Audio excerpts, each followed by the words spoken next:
regardez l'invité de la rédaction sur Média TV Afrique, soyez les bienvenus et merci de nous rester fidèles. Aujourd'hui, nous parlons de développement personnel, de son impact dans le milieu professionnel, mais aussi de l'émergence des coachs spécialisés dans ce domaine, en pleine expansion sur le continent et particulièrement au Sénégal. Et pour en parler, sur ce plateau, nous recevons Gaius Yokosi Witipo, coach exécutif certifié en développement personnel, dirigeant d'entreprise, avec une expérience reconnue de plus d'une dizaine d'années en matière de formation, de coaching et d'accompagnement d'organisation. Également auteur, il a publié son premier livre cette année au rayon l'année dernière au rayon développement personnel et il s'intitule « Prendre sa vie en main ». Gaius Yokosi, merci d'avoir accepté notre invitation. Merci à vous de me faire l'honneur d'être là sur votre plateau et d'échanger sur quelques questions intéressantes. Première question très simple, c'est quoi le développement personnel en quelques mots? Question simple, question précise, mais après aussi question large. Le développement personnel, comme son nom l'indique, pour faire très simple, c'est le développement de la personne. C'est amener une personne à être meilleure. C'est faire en sorte qu'une personne développe en elle tous les atouts, les capacités, les potentialités qui existent en elle. Donc c'est améliorer une personne. C'est en fait comprendre que oui, notre corps grandit, nous subissons des évolutions, c'est-à-dire qu'il y a une taille, il y a un poids, il y a des éléments qui sont externes, qui sont visibles. Mais la meilleure partie de nous, elle est en nous. Donc c'est développer cette maturité, cette capacité, ces aptitudes, c'est développer son esprit. Voilà, c'est grandir, mais de façon intérieure. Il y a cette belle phrase que j'aime souvent, vieillir est obligatoire, mais grandir est un choix. C'est donc ce processus de développement de ce qu'il y a de meilleur en nous. Quelle est la différence entre le développement personnel individuel et le développement personnel professionnel? Doit-on dire différence? Je voterais pour la carte de la complémentarité. On ne saurait être professionnellement efficace sans avoir une bonne dose de développement personnel. Les deux éléments vont ensemble. Dans la formation, il y a deux éléments qu'on ne peut pas distinguer. Il y a les hard skills, donc tout ce qui est technique. On parle d'architecture, on parle de mécanique, on parle de robotique, on parle d'informatique, on parle de gestion de projet, de comptabilité. On parle de tous ces aspects-là qui sont donc en relation avec votre domaine, logistique, transport et tout ce qui va avec. Ensuite, il y a les soft skills. Il y a vous, donc votre savoir-être, vos aptitudes, le côté personnalité, la façon dont vous avez confiance en vous, comment est-ce que vous vous exprimez, la manière dont vous collaborez avec les autres, votre capacité d'adaptation, votre capacité d'agilité, voilà. Donc ce seraient plutôt deux notions qui sont totalement complémentaires et qui permettent d'avoir plus de performance et plus de résultats. Pourquoi est-il aujourd'hui si important d'incorporer le développement personnel dans le milieu professionnel? Quel est son objectif? Merci. Le premier élément, c'est que la formation est un outil de connexion. La formation est aujourd'hui le seul outil qui permet à une entreprise de rester au contact de sa société. Dans une société qui bouge, qui évolue, qui avance, ne pas progresser, ne pas se développer, c'est décider de disparaître. Aujourd'hui, une entreprise dans laquelle les managers gèrent, dirigent avec les armes d'hier, c'est une entreprise qui se prépare à fermer demain. On ne peut pas gérer aujourd'hui avec les armes d'hier. Donc, il est important de développer les collaborateurs, une fois de plus, sur les deux axes. Donc, oui, il y a le savoir-faire, il y a toute la technique qui viennent généralement de nos diplômes, qui viennent généralement de notre cursus académique, mais encore faut-il pouvoir valoriser tout cela. Il y a justement ce qu'on appelle le faire savoir. Donc, le faire savoir permet de mettre en valeur tout le savoir-faire. Donc, oui, pour avoir des compétences, mais si je ne sais pas les exprimer, si je n'arrive pas à convaincre d'une certaine manière le partenaire, le client, l'investisseur au téléphone pour qu'il me permette d'avoir un rendez-vous, comment puis-je lui présenter ce gros projet? Si je n'ai pas cette confiance pour aller vers un partenaire, comment est-ce que je fais pour pouvoir présenter les services qu'offre mon entreprise? Donc les deux notions sont essentielles. Et aujourd'hui, on va se rendre compte qu'en termes de compétences, d'aptitudes qui offrent une certaine efficacité, les soft skills seront même en première partie. C'est-à-dire même comment est-ce que vous vous présentez, comment est-ce que vous vous vendez, comment est-ce que vous impressionnez votre contact. On dit souvent qu'on n'a pas l'occasion une seconde fois de faire sa première impression.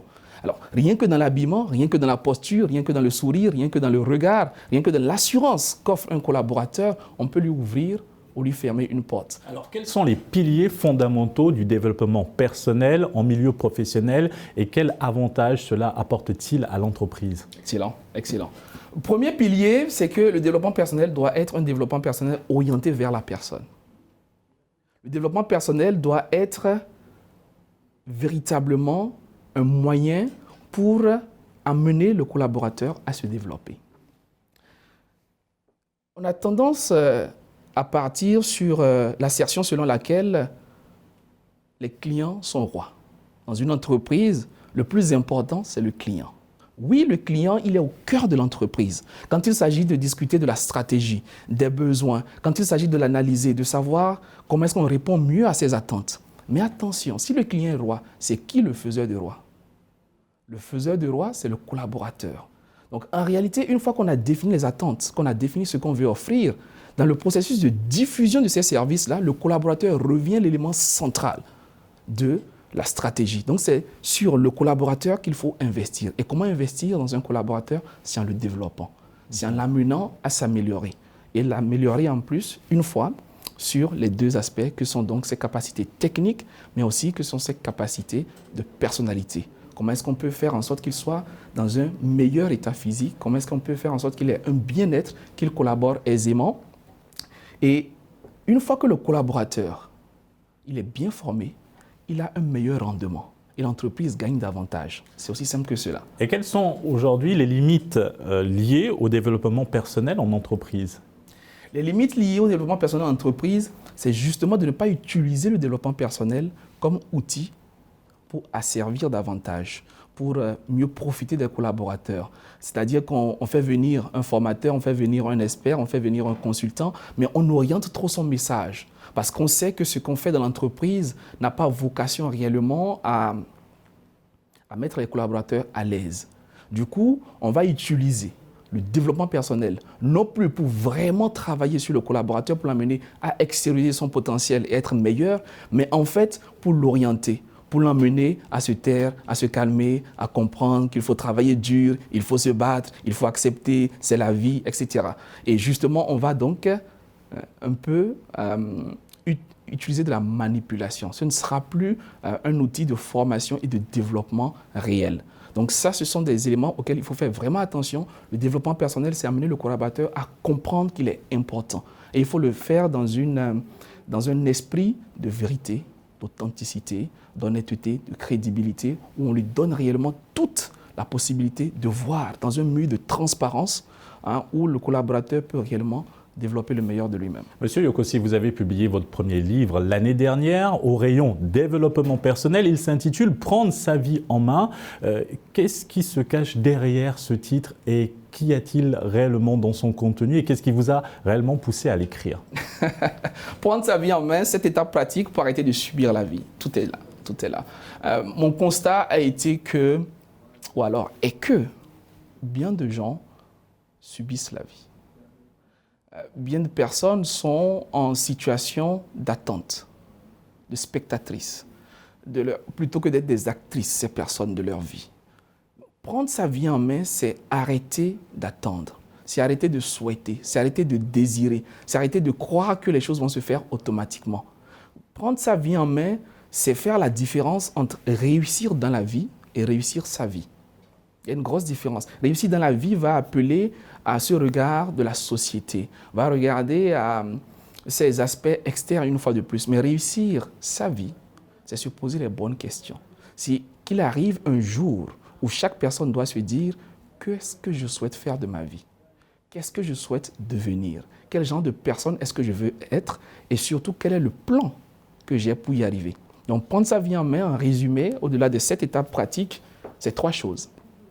C'est où est-ce que je vais dans la vie, où est-ce que je suis et quel est mon plan pour relier ces deux étapes-là.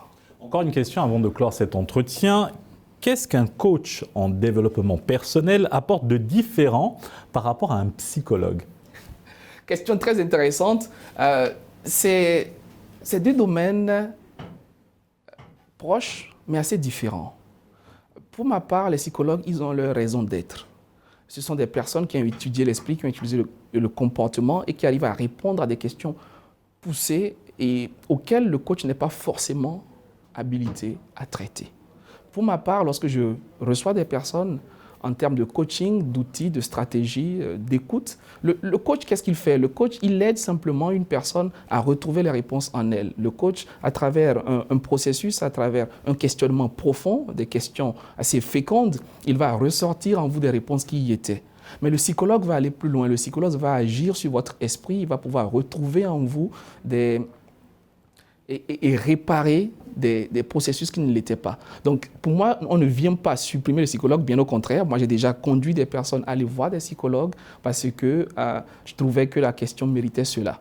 Selon vous, vous êtes complémentaires. On est complémentaires. Malheureusement, je ne sais pas pourquoi, les psychologues, ils font un peu peur.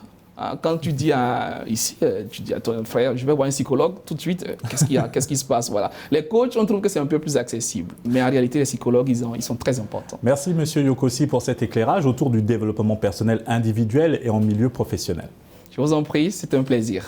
Et merci à vous d'avoir suivi cette émission. Très bonne suite des programmes sur Média TV Afrique.